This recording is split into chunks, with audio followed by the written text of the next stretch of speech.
Takže čauvec lidi, já vás vítám u mýho takového let's play na Minecraft. Tady mám hnedka za začátku bonusovou čestku, což je dobře a i špatně. Ne, tu tam budu mít vždycky ze začátku.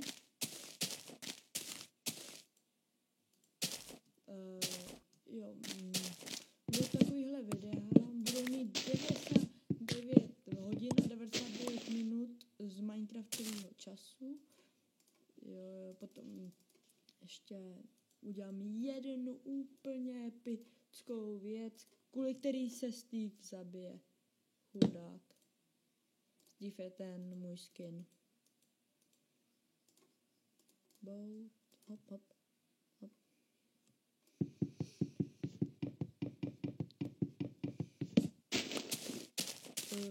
Nahoře vlevo rohu můžete vidět stealth, FPS, nevím, jak to potom u vás vypadá.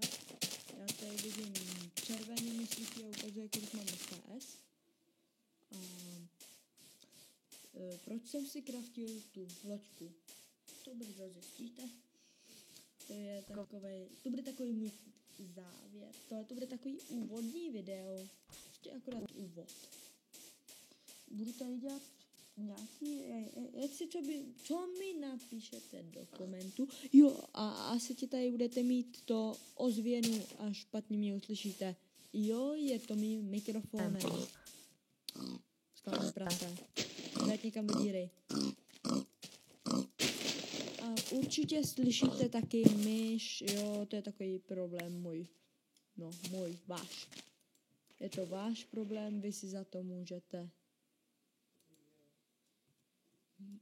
Tak si nasadíme hezky dýni a Steve nedává pozor a utopil se v dýni. Chudák Steve. Ne. Jdu někam. Já jsem se...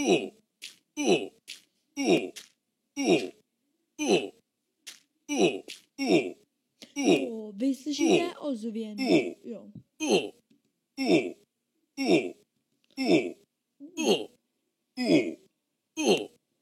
Steve si nasadil dýně a kvůli tomu se utopil. Jo, slyšíte ozvěnu, protože... počkat. Jo, mě jde zvuk do sluchátek a mikrofon slyší zvuk ze sluchátek, takže je to hodně špatný. No, Steve se nám utopil, tak to bude asi konec. Čau.